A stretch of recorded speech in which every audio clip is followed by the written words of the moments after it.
Hi everybody, I'm Bree the Plant Lady, checking in with part 2 of my late July weekly garden tour. Now as you can see behind me, the big stand of Phlox paniculata Bright Eyes is in full bloom.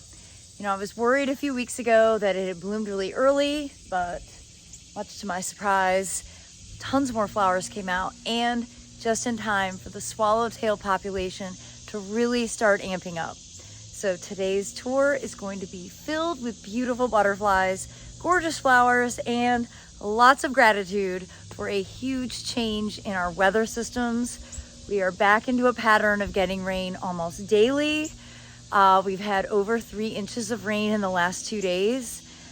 I feel like I can actually put the hoses up and tuck the sprinklers away. It is the greatest relief compared to what we were experiencing a month ago. So I cannot wait to turn this camera around and show you everything that is growing here in my central North Carolina garden in the end of July. Nothing quite like starting your day off with a bunch of butterflies. This is my favorite time of year, especially now that we're getting rain again. If we were still dry, I don't think I would be saying those words.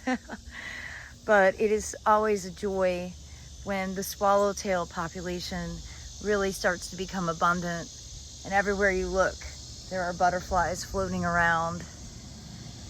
I was really pleased to see this crinum that's tucked in over here is blooming for the first time. And of course that is because we had the big Yoshino cryptomeria taken out, and now this area is getting appropriate amount of sun. And it's incredible how the plants have responded to that. Everything here is looking really quite wonderful. I'm so pleased to see this Excel lilac. This is Syringa hyacinthiflora, has bounced back. I thought I had nearly lost it. And it's my favorite lilac for growing in the Southeast. They're relatively difficult to track down. You might be able to find some online sources. And great to see the hedychium are really also bouncing back. I mean, everything looks a million times better because we've been getting rain. There's just no replacement for rain. Nothing else can be said. I'm oh so grateful that we are finally getting free water from the sky. A few weeks ago, I was talking about hydrangeas in general, but very specifically hydrangea paniculata, and why you want to get varieties that have both sterile and fertile flowers. And this is a prime example. This is a variety called Greenspire, and you see it's got the sterile blooms, you know, which are more showy, admittedly. However, you can see what that swallowtail is getting nectar from are the fertile flowers, the much smaller, kind of what make it not a mop head, but a lace cap. And so that's a really important quality. You can see here's a bee gathering nectar from, again, those fertile flowers. And when you're buying hydrangeas specifically, look for varieties that are going to have both represented. That way it will actually benefit the pollinators. Well, as we make our way around this nice shady corner, I have a really healthy population of orb spiders, and you see this one has a big moth. We were doing photos for Abby's 15th birthday, and she had a bunch of friends here, and they were freaking out over these spiders. Of course, I can see why. They're huge, but they are really strategically placed for capturing lots of insects, and I think they're bigger than ever at this time of year. And I guess if you want to see a bunch of 15-year-old girls scream, have them pose next to a spider. Well, everything back here is doing great. Because we've been getting rain, these fabric bags haven't been as much maintenance. Some people asked about like putting saucers or something underneath, and that would be very logical. I just haven't done it. In part because they're a little difficult to manage because they're so attached to the cattle fence. I actually just harvested a couple of big cucumbers. Really pleased to see that cucumbers are growing quite well. Have some cute little baby ones coming along. And you know, the border back here, because we're getting rain, all the coleus are really finally starting to get some size. At least the coleus in the areas on the sides. Like for some reason along the back, they aren't really perking up as quickly as I'd like. But these zinnias, I really like the zinnia plumbago combination. 1000% gonna keep plumbago in this bed, and actually be really interesting to see if it overwinters successfully. Traditionally it hasn't been hardy here, but you know, you never know. We're warmer and warmer through the winter season, so it might actually become a hardy perennial. Again, this is just kind of the best place to stand and just watch beautiful pollinators. It brings me so much happiness. I think this is my favorite view for the entire year. I mentioned the orb spider, and here we've got another big one. See her there, and then strategically placed another one right here. They are menacing, but you know, really great to have in the garden, just because they eat so many problem insects. Definitely having not a caterpillar, a grasshopper infestation. They're eating leaves of things, not really too much damage, but you can see a big fat grasshopper sitting right here, and it's been busy munching on my okra leaves, but that's okay. I know it's a bit sunny. We have a cloudless day right now, but hopefully we'll get more thunderstorms later. But this back view is really making all my dreams come true. Nothing quite can beat zinnias. I know I said that in a recent pollinator video, and of course the dynamic with pollinators is far bigger than just having flowers.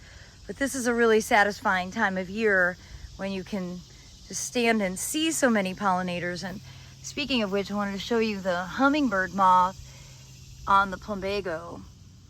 I just think they are the coolest insect.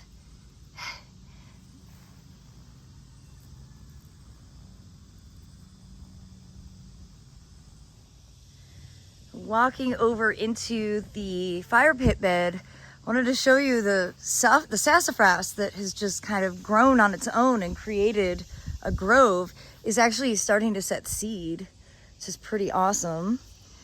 And all the containers in here are doing great. It's just so awesome when you don't have to be attached to a hose. You can enjoy the plants so much more. I do have some tomatoes that need to be harvested. We have had the best tomato year, and I guess in part because it hasn't rained. Oh, missed this one. I'd eat that today. I really like to harvest the tomatoes when they're just barely starting to color up, and then they ripen inside. That really helps prevent any potential insect damage that can occur. So I'm usually targeting them at that blush stage. We've got some more to harvest here. Now, because we have been getting rain, the petunias are doing what they normally do. And I think it's important to show that because, you know, all summer long I've been like, wow, petunias are actually awesome. But in normal conditions, they aren't. Not here in the southeast, at least. So let me get that eggplant tucked in. I need to actually do a better job staking this. Okay, so you might remember there was a great petunia here, trial petunia. And it's still alive, but yeah, it doesn't look like it did a month ago when we were very, very dry. You can see the other petunia, same variety, having exactly the same issue. And this is just this is what happens when we have our normal weather systems, which includes a lot of rain here in the southeast. So this is why I don't like to grow petunias, because generally they just don't do that well. In contrast, Savola is I think a much better option as a trailing element in containers or hanging baskets. And this is just better suited for the reality of the southeast. So, you know, here in the South, we have a lot of people that are transplants from other parts of the country, including myself. And you have to learn this, and part of what I want to, you know, share through my channel is just sort of why certain plants from the north don't translate to the south. And petunias are a prime example. Savola is a better alternative. Really happy to see that the sorghum is starting to really take off. Of course, the bananas behind it are looking great. They're actually already flowering and fruiting. And I do have aphids on the sorghum, but that doesn't matter. And lady beetles will come and completely eat all of that. So I've learned not to interrupt this life cycle because it actually benefits a bunch of different plant species. You can see a big fat grasshopper. We are having a lot of grasshoppers this year. So far, no monarch sightings here in my garden, but I do have plenty of milkweed for them to start to eat. But I see milkweed bug. So, yep, here's some more. Munching it down. I don't really want you. I want monarchs. See, it is blooming. This is a perennial form. And the figs are looking good. None ripe, but it is a relief that they've gotten some rain. 'Cause, you know, I had really good fruit set, and then most of that dried up and fell off. But it's nice to see there are still some baby figs. So if any luck, maybe this will be the year that I actually get some productivity from this massive amount of square footage that they take up. They've been planted since 2011. And I think in total, over that duration of time, I've maybe harvested 10 figs. Hope springs eternal. Well, I'm super happy to show you that the redwood is really recovering after having had its leader cut out because, you know, it died. But I'm super pleased to see that it's greened up. I'm sure the additional moisture that we've been receiving is a big help. Everything looks so much better because of the rain. And you know, I'm just really glad to see that it's recovering. I'm super happy I didn't cut it all the way down. So I do hope that you'll tune in tomorrow for the third installation of this late July weekly garden tour. I'll show you the rest of the gardens here in my backyard in Fuquay-Varina, North Carolina. As always, thanks so much for watching and happy gardening.